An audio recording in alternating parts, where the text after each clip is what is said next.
Hey everyone, and welcome back to Mind Matters.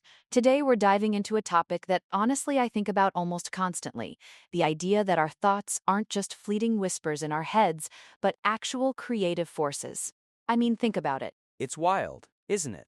Like you wake up and immediately your mind starts processing, planning, sometimes even worrying, but the notion that those very thoughts could be laying the groundwork for your entire day or even your life, that's a game changer. Absolutely, Oliver. It's not just about positive thinking either, though that's part of it. It's a much deeper understanding of how our inner world, our mindset, genuinely dictates our external experiences. We're talking about conscious creation here, not just wishful thinking. Exactly, George. And I think for so long, people have dismissed this as, woo-woo or spiritual fluff.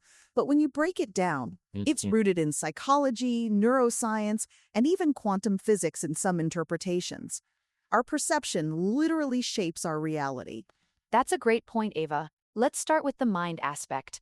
How do you all see the mind functioning as a creative force? Because it's not just the conscious mind, right? There's a huge subconscious component at play. Definitely. Our conscious mind is like the captain of the ship, giving directions, making plans. But the subconscious is the engine room, the crew, running everything behind the scenes based on learned patterns, beliefs, and experiences. And often, those subconscious beliefs are what truly steer us, whether we realize it or not. And those subconscious beliefs are often formed in childhood, aren't they? Before we even had the critical thinking skills to question them. So we're essentially operating on programming that might not even be serving us anymore, but it's still actively creating our reality. Exactly. Think about someone who believes they're not good with money. That belief, deeply ingrained, will unconsciously influence their decisions, their actions, their perception of opportunities. They're literally creating a reality where they struggle with money, not because they're incapable, but because their mind is set to attract that experience. It's almost like our subconscious mind is a super powerful search engine.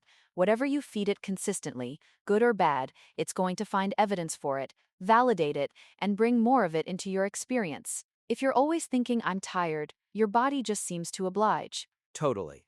And that brings us to the will part of mind, will, and conscious creation. Because just knowing your subconscious is powerful isn't enough, right? You need to consciously direct it.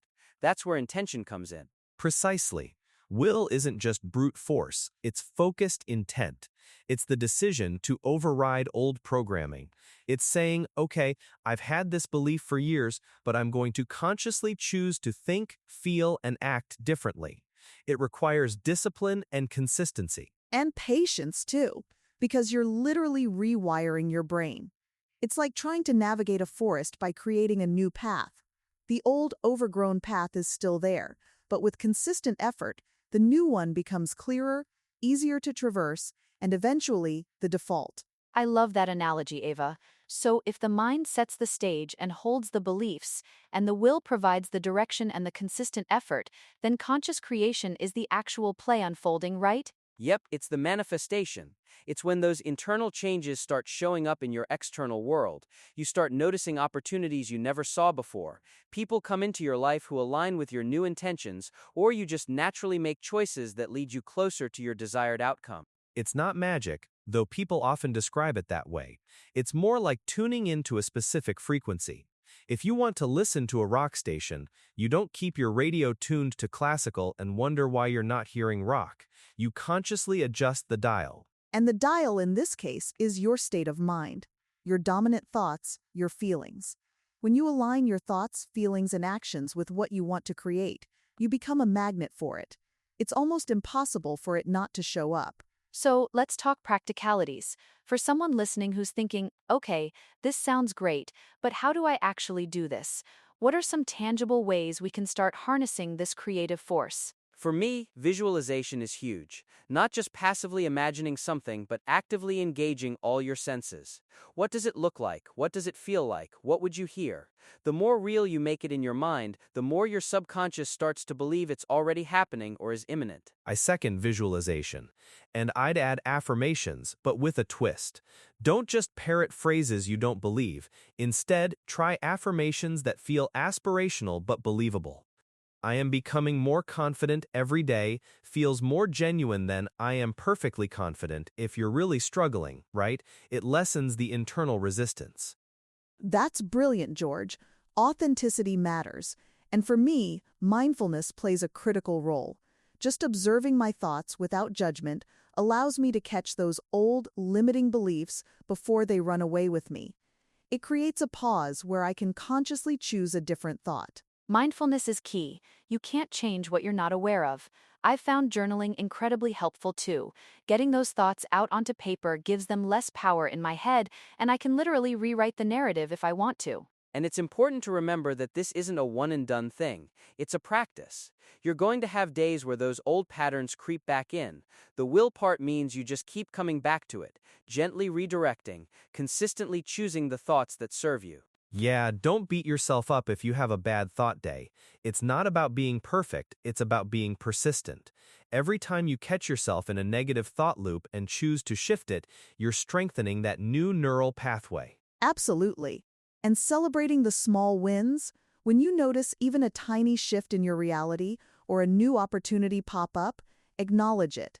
That reinforces to your subconscious that this new way of thinking and being is working, and it encourages more of it. I had a moment like this just last week. I'd been feeling really stuck on a creative project, just blocked, and I realized I was constantly telling myself, this is too hard, I'm not good enough for this. Then I caught myself, spent some time visualizing the finished project, feeling the excitement of it, and literally the next day an idea just flowed. See?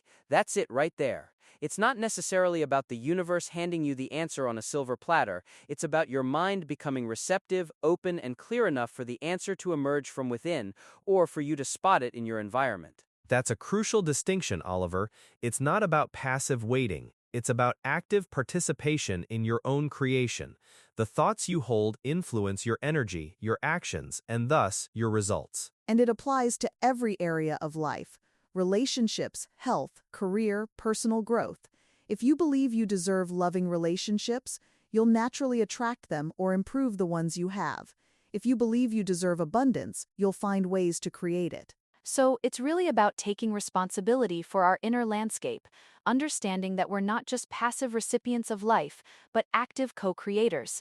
That's a powerful realization. It gives you back your agency, doesn't it? Instead of feeling like a victim of circumstance, you realize you have the power to influence those circumstances, starting with what's happening inside your own head. And it's a muscle. The more you exercise that muscle of conscious thought and will, the stronger it gets, the easier it becomes. You become more adept at directing your mental energy. Absolutely. It transforms your life from a series of reactions to a conscious journey of creation.